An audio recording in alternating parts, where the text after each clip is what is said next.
అదే విధంగా చూస్తే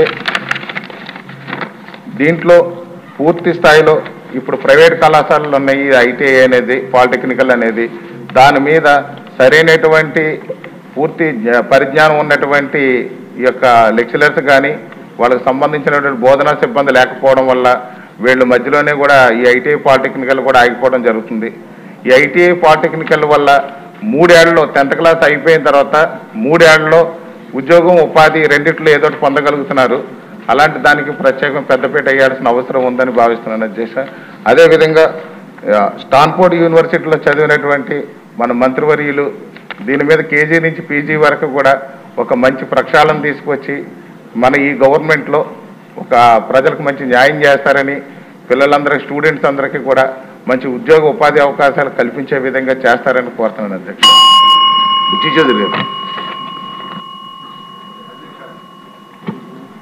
అధ్యక్ష, రాష్ట్రంలో ప్రభుత్వం తరఫున కూడా చాలా ఐటీఐలు పాలిటెక్నిక్ కళాశాలలు ఉన్నాయి అధ్యక్ష.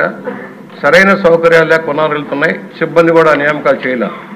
గత 5 సంవత్సరాల్లో గత ప్రభుత్వం నిర్వాహకం వల్ల కొన్ని భవనాలు కూడా కూలిపోయినాయి. అది ప్రభుత్వం దృష్టికి వచ్చిందని నేను అడుగుతూ ఉన్నాను. ఎందుకంటే ఇవాళ చాలా వరకు గ్రాడ్యుయేషన్ అంతా కూడా బీటెక్ వెళ్ళిపోతున్నారు సార్. మామూలుగా ఐటీఐ కానీ లేకపోతే పాలిటెక్నిక్ వెళ్ళే బదులు కళాశాలలు పెరగడంలో, ఇంజనీరింగ్ కళాశాలలు భారీగా పెరగడంలో ప్రతివాడు ఇంజనీరింగ్కి వెళ్ళి ఖాళీ అయిపోతున్నారు. బీటెక్ చదివిన వాళ్ళు కూడా ఉద్యోగాలు లేవని మళ్ళీ కానిస్టేబుల్ పోస్టుకో లేకపోతే అటెండర్ పోస్టుకో వచ్చే పరిస్థితి వస్తూ ఉంది. టెక్నికల్ ఎడ్యుకేషన్ నేర్చుకొని ఉద్యోగాలు పొందేదానికంటే స్కిల్ డెవలప్మెంట్ లేకుండా పోతుంది. మా దగ్గర ఒక పాలిటెక్నిక్ కళాశాల ఉంది అధ్యక్ష, రామారావు గారు ప్రారంభించిన కళాశాల. ఈ రోజు కూడా దానికి సరైన భవనాలు లేకపోయినాయి.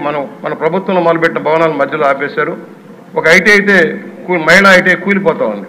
ఇవన్నీ కూడా ప్రభుత్వం దృష్టిలోకి తీసుకొని ప్రభుత్వం తరఫున ఉన్న కళాశాలల్ని, పాలిటెక్నిక్ కళాశాలని, ఐటీఐని పునరుద్ధరిస్తారా? వాటన్నిటికీ సరైన సౌకర్యాలు కల్పించడానికి ఎలాంటి ప్రణాళిక చేస్తారు? అలాగే ఉపాధ్యాయుల నియామకం, లెక్చరర్స్ల నియామకం ఎలా చేస్తారు? అలా మా దగ్గర న్యాక్ ఉండేది సార్. భవన నిర్మాణ కార్మికులకు ట్రైనింగ్ ఇవ్వడం న్యాక్ ఉంటే గత ప్రభుత్వం న్యాక్ను రద్దు చేసి దాంట్లో కలెక్టరేట్ పెట్టారు అధ్యక్ష. అసలు కనీస ఇంగిత జ్ఞానం అవగాహన లేని ముఖ్యమంత్రి వల్ల ఇది నష్టం జరిగింది. దయచేసి సాంకేతికంగా తక్కువ స్థాయిలో పెద్దగా చదువుకునే వాళ్ళకి ఉద్యోగ కల్పనకి ఇది ఒక అవకాశం, ఐటీఐలు కానీ పాలిటెక్నిక్ కానీ దాని మీద ఎక్కువ దృష్టి పెట్టవలసింది.